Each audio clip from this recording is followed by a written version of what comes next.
നല്ല വിദ്യാഭ്യാസം നേടി ഉന്നത ജോലിക്കായി വിദേശത്തെത്തിയിട്ട് തട്ടിപ്പിനിരയായി ഗതികേട് കൊണ്ടോ ഭാഗ്യക്കുറവ് മൂലമോ ഭക്ഷണത്തിന് പോലും വക കണ്ടെത്താനാവാതെ അജ്മാനിൽ കുടുങ്ങിപ്പോയ ഇന്ത്യക്കാരെ കുറിച്ചുള്ള വാർത്ത ഈ അടുത്താണ് എല്ലാവരും അറിയുന്നത്.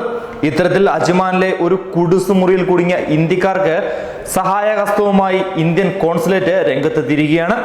പ്രവാസികൾ അല്ലെങ്കിൽ വിദേശത്തേക്ക് പോകാൻ ശ്രമിക്കുന്നവർ ഈ വാർത്ത ദയവായി ശ്രദ്ധിക്കണം. ഇനിയും ഇത്തരം സംഭവങ്ങൾ ആവർത്തിക്കരുത്.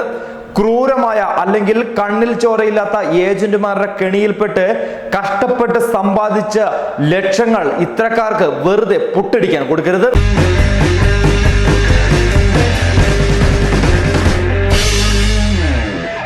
പ്രവാസ ലോകത്തെ പറ്റിയുള്ള കൂടുതൽ വാർത്തകൾ അറിയുവാൻ ഈ ചാനൽ ഇപ്പോൾ തന്നെ സബ്സ്ക്രൈബ് ചെയ്യൂ.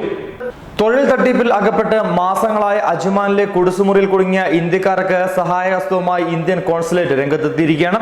ഉടൻ തന്നെ ലേബർ കോൺസൽ JS നിഗി ഇവരുമായി ബന്ധപ്പെട്ട് വിവരങ്ങൾ ശേഖരിച്ച് സഹായ നടപടികൾ സ്വീകരിക്കുമെന്നാണ് ഇന്ത്യൻ കോൺസുലേറ്റ് പ്രസ് പ്രതിനിധി മാധ്യമങ്ങളോട് പറഞ്ഞത്.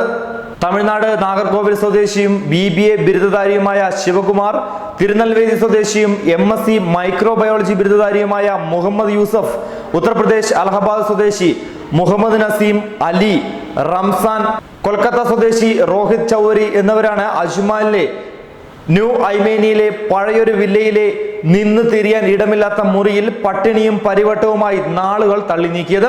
ഇവരെ കുറിച്ച് കഴിഞ്ഞ ദിവസം ഒരു പ്രധാന ഓൺലൈൻ മാധ്യമമാണ് റിപ്പോർട്ട് ചെയ്തത്. ഇതേ തുടർന്നാണ് ഇന്ത്യൻ കോൺസുലേറ്റിന്റെ ഈ നടപടി. കൂടാതെ UAE വിവിധ ഭാഗങ്ങളിൽ നിന്ന് ഇവർക്ക് ഭക്ഷണവും മറ്റ് സഹായങ്ങളും ലഭിച്ചുകൊണ്ടിരിക്കുകയാണ്. ഒരു ദിവസം മുമ്പാണ് പേര് പുറത്തു പറയാൻ ആഗ്രഹിക്കാത്ത ഒരു മലയാളി കുടുംബം ഇവരെ സന്ദർശിച്ച് ഭക്ഷണ സാധനങ്ങൾ നേരിട്ടെത്തിച്ചത്. കൂടാതെ വേണ്ട എല്ലാ നിയമസഹായങ്ങൾ നൽകുവാനും നാട്ടിലേക്ക് പോകേണ്ടവർക്ക് അതിനും ജോലിയിൽ പ്രവേശിച്ച് UAE തന്നെ തുടരാൻ ആഗ്രഹിക്കുന്നവർക്ക് അതിനുമുള്ള വഴിയൊരുക്കുവാനും ശ്രമം ആരംഭിച്ചു കഴിഞ്ഞു.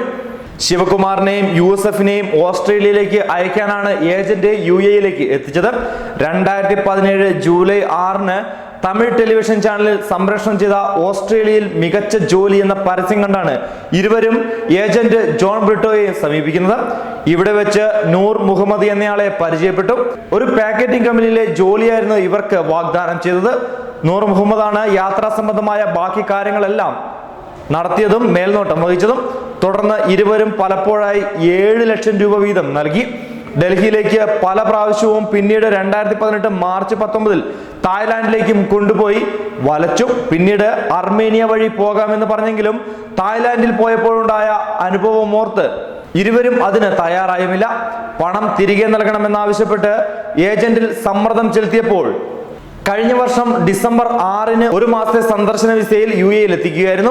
അജ്മാനിലെ മുറിയിൽ കൊണ്ടുവിട്ട ശേഷം ഏജന്റ് നൂർ മുഹമ്മദ് തിരിഞ്ഞു നോക്കിയിട്ടില്ലെന്നാണ് അറിയാൻ കഴിയുന്നത്. ഇരുവർക്കും ജീവിത പ്രാരാബ്ദങ്ങൾ ഏറെയാണ്. മെക്കാനിക്കായ രോഹിത് ചൗരിയുടെ കഥ മറ്റൊന്നാണ്.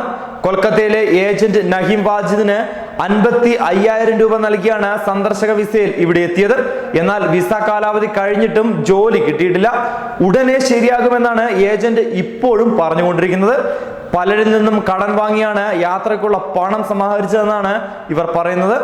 അതുകൊണ്ട് തന്നെ ജോലിയില്ലാതെ നാട്ടിലേക്ക് തിരിച്ചു പോകുന്ന കാര്യം ഇദ്ദേഹത്തിന് ആലോചിക്കാൻ പോലും കഴിയുന്നില്ല.